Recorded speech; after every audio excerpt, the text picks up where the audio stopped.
¿Sabías que las emociones manejan el éxito de tu vida?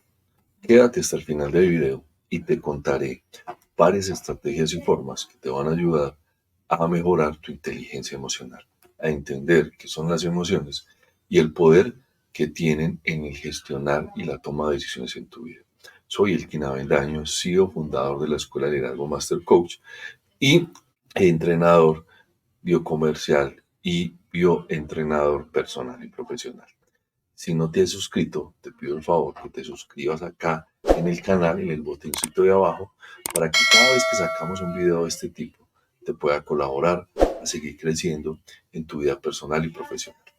No siendo más, te quiero contar que todos, absolutamente todos los seres humanos, tenemos emociones, es parte de nuestra vida, pero no todos los seres humanos tienen la capacidad de gestionar, identificar y administrar de forma eficiente y ecológica las emociones. Por eso, cada vez más estamos escuchando la importancia de las habilidades blandas a nivel corporativo y a nivel personal. Escuchamos constantemente la importancia de desarrollar una inteligencia emocional que nos permita evolucionar en el proceso de nuestro desarrollo personal. Pero aquí hay un punto que quiero que identifiques. No hay emociones malas. Para que tengas en cuenta, todas las emociones que nosotros vivimos en el día a día son parte de nuestra realidad. Lo que sucede es la importancia, la fuerza y el tiempo en la cual permanecemos en una emoción. ¿Qué quiere decir esto? Voy a tomar una emoción como ejemplo primaria, el miedo.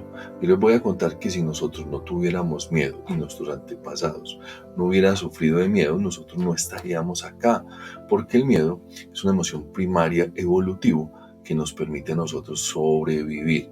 Entonces ha permitido que nuestras generaciones, a través de los millones de años que tiene la Tierra, podamos tener la razón mal. Lo que cae en pie de juicio y lo que tenemos entonces que identificar como una emoción que es disruptiva y que no es funcional es el temor, para que tengamos en cuenta.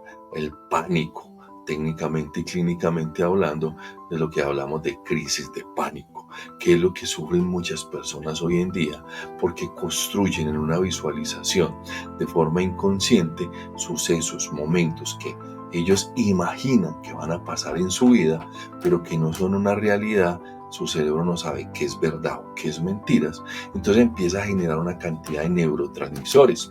Nuestro cerebro genera una cantidad de neurotransmisores todos los días, unos que son inductores, ¿cierto? Que nos permiten a nosotros en las neuronas la mayor conexión, entonces nos genera mayor conectividad, ¿cierto? Y procesos cognitivos, pero también hay otros procesos que se estimulan a través de la producción de este tipo de emociones que generan hormonas, ¿cierto?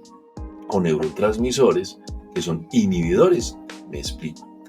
Uno, cuando está en un proceso de un estrés y lo llevamos a un ataque de pánico, este individuo va a generar unos neurotransmisores que son inhibidores, que se basan en una de las hormonas, que es el cortisol. Nuestro cortisol es una hormona que es cíclica. ¿Qué quiere decir eso?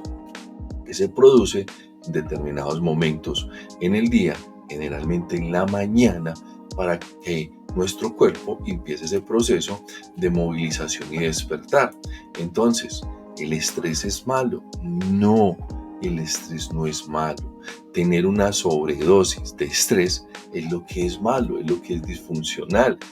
Entonces, cuando tengo una emoción, que es el miedo, yo genero diferentes bioquímicos en mi cuerpo, neurotransmisores. Uno de estos neurotransmisores que se produce en mi cuerpo es, ¿cierto? Lo que hablábamos ahora, el cortisol. Ese cortisol es un inhibidor técnicamente. ¿Qué quiere decir? Que no permite la conexión de las neuronas y genera una cantidad de desequilibrios a nivel psíquico, a nivel hormonal, y esto nos permite a nosotros en muchas ocasiones somatizar enfermedades. Entonces, voy a repetir, sufrir, tener miedo no es malo, pero tener pánico una crisis de pánico, porque el miedo es excesivo, el miedo lo llevamos a otro nivel, porque nuestro cerebro tiene esa capacidad de construir escenarios que no son realidad, pero que los vives y los sientes como si fueran totalmente vívidos. Un ejemplo, cuando vamos a ver una película de terror, nuestro cerebro subconsciente queda estimulado. Muchas veces en periodos de 8 o 15 días después de haber visto este tipo de películas, no dormimos y tenemos sueños. Esos sueños son tan vívidos que entonces a nosotros nos genera una realidad. Nos estimula la amígdala y estamos en sistema alerta constantemente o sistema vigilia. Entonces ya vas entendiendo que el miedo no es malo, el miedo es parte de nosotros. Lo que es disfuncional es vivir constantemente en la emoción del miedo, porque vamos a ir a algo que se llama pánico, y esto clínicamente sí tiene unas repercusiones muy grandes en el ser humano. Miren esto, otro término que quiero que entiendan, homeostasis, y lo voy a explicar con este ejemplo. Cuando estamos en el Serengeti, hay un miquito, escucha el rugido de un león muy cerca, entonces inmediatamente el sistema de supervivencia genera una gran cantidad de cortisol y desinhibe, ¿cierto?, todos los órganos y está en modo alerta, modo supervivencia, inmediatamente huye.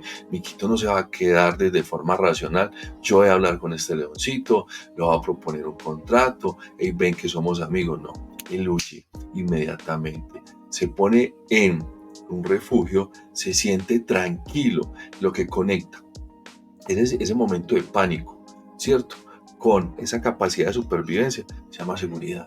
Entonces busca seguridad.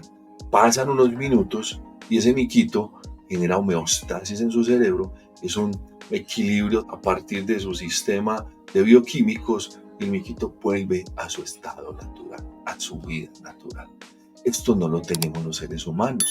Los seres humanos muchas veces tenemos una situación de peligro, pasa la situación, pero mi cerebro lo sigue recreando, mi pensamiento lo sigue recreando, y si adicional lo estimulo por los diferentes medios en los cuales yo estoy interactuando en ese ecosistema que me influye a mí y me induce a que siga en ese estado de supervivencia, entonces ahí es cuando se agrega una cantidad enorme de cortisol, pasa por la sangre, llega a la membrana cerebral, hace un espacio de ósmosis, entra a mi cerebro, entonces como es un inhibidor, no permite que las neuronas se conecten a través de ese impulso eléctrico, y ahí es cuando tú te bloqueas. Y de ahí para allá, fisiológicamente, genera otros 4 o 5 impactos que son muy crueles en mi organismo, como puede somatizar en la lumbar, puede somatizar, qué pena, cervical o lumbar, o en la parte gástrica.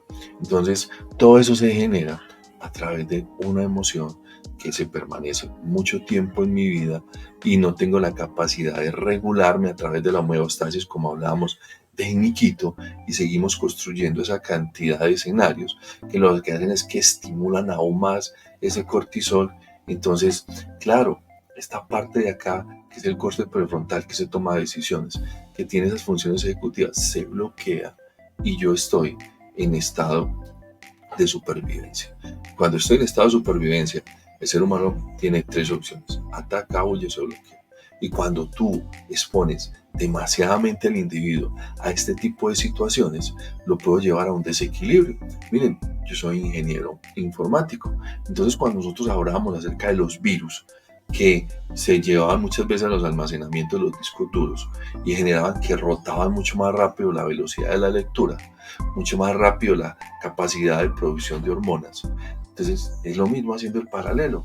Al disco, ese virus lo sacaba de su órbita, hacía un daño físico, y era un programa, era un software. Igual, hagamos el paralelo, es un pensamiento, pero a través de ese pensamiento que genera esa inducción, esa transformación, genera un daño físico. Entonces, quiero que tengas en cuenta, hoy vamos a tratar esa emoción, porque esa emoción es de las más importantes cuando hablamos cómo sobrevivir en tus modelos de negocio, porque la toma de decisiones, cuando hablamos de las herramientas o de las habilidades blandas, es aplicar la inteligencia emocional en el día a día, en el poder desarrollar estrategias ¿cierto? Que sean muy tácticas, muy aplicadas y sobre todo muy competitivas, pero basadas en esa capacidad que tú tienes de toma de decisiones, teniendo en cuenta el ambiente que cada vez es más cambiante. Entonces, las emociones no son malas, son disfuncionales en momentos de la vida. Eso hay que tenerlo en cuenta. ¿Y por qué hablamos que son disfuncionales? El estar expuesto mucho tiempo a esta emoción genera un desequilibrio. Es decir, un desequilibrio en neurotransmisores que te pueden afectar de forma física tu forma de vivir, tu calidad de vida. Entonces, ten en cuenta estos puntos para que de ahora en adelante empieces a ser más consciente de qué emociones estás viviendo y estás sintiendo. Hay un ejercicio que te quiero dar, por eso les decía que se quedaran hasta el final del video, que se suscriban para que sean parte de esta comunidad y tengan estas herramientas para que puedan lograr esa transformación personal y profesional. Y es en las mañanas, cuando me levanto, ser muy consciente de la primera emoción que tengo. Esa emoción, de dónde viene y si realmente tiene esa capacidad o tú tienes el compromiso, la capacidad, el merecimiento de poder identificar quién la produce, quitarle el poder de tu vida, ser consciente que tú puedes hacer homeostasis constantemente y en cada minuto de tu vida, aplicando elementos de ser consciente de lo que estás pensando. Te dejo esto para que pienses en él y tomes el control de tus pensamientos. Un fuerte abrazo. Chao, chao.